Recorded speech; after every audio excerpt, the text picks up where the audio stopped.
Hello दोस्तों कहा जाता है कि 50 के दशक में जब भी संगीत की कोई महफिल होती थी उसमें मोहम्मद रफ़ी साहब को गाने के लिए बुलाया जाता था। बॉलीवुड में आज तक कोई रफ़ी साहब जैसा नहीं बन पाया। इंडियन फिल्म इंडस्ट्री के सबसे सफल गायकों में से एक सदाबहार मोहम्मद रफ़ी के मशहूर गानों के बारे में तो आप सभी जानते होंगे, लेकिन उनकी जिंदगी से जुड़े कुछ किस्से ऐसे हैं जिसे जानकर आपको खुशी होगी।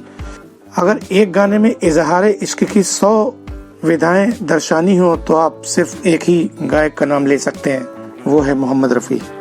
आज बेशक रफ़ी साहब हमारे बीच मौजूद नहीं हैं, लेकिन उनकी खूबसूरत नज़में आज भी हमारी यादों में ताज़ा होती हैं। रफ़ी साहब को पहला ब्रेक पंजाबी फिल्म गुल बलोच में मिला था।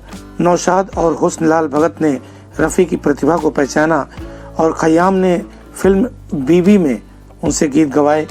खयाम साहब ने अपने एक इंटरव्यू में कहा था, 1949 में मेरी उनके साथ पहली गज़ल रिकॉर्ड हुई जिसे वली साहब ने लिखा था।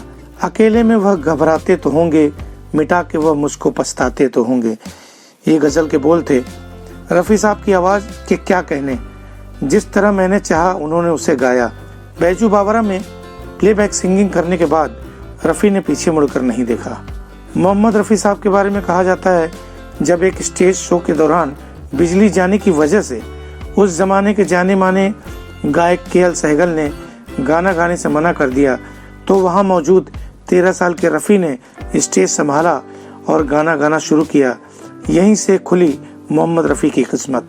संगीतकार नौशाद साहब मोहम्मद रफ़ी साहब के बारे में एक दिलचस्प किस्सा सुनाते थे। एक बार एक अपराधी को फांसी दी जा रही थी। उससे उसकी अंतिम इच्छा पूछी गई तो उसने कहा कि वो मरने से पहले रफ़ी साहब का बैजू बावरा फिल्म का ऐ दुनिया के रखवाले गाना सुनना चाहता है। अपराधी की ख्वाहिश पूरी करने के लिए टेप रिकॉर्डर लाया गया और उसके लिए वो गाना बजाया गया।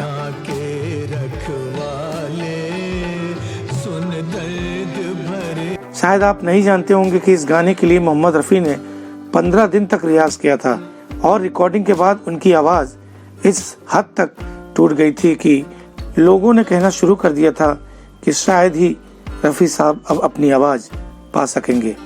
इतना ही नहीं, वो दुनिया के रखवाले गाना गाते समय रफ़ी साहब के गले में खून तक आ गया था।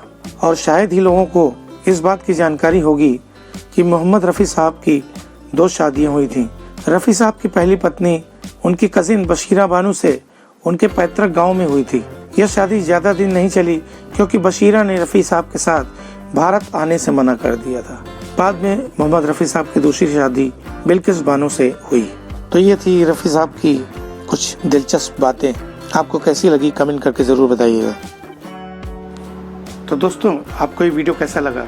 अगर आपको वीडियो पसंद आया हो तो प्लीज़ लाइक, सब्सक्राइब और शेयर ज़रूर कीजिए। धन्यवाद।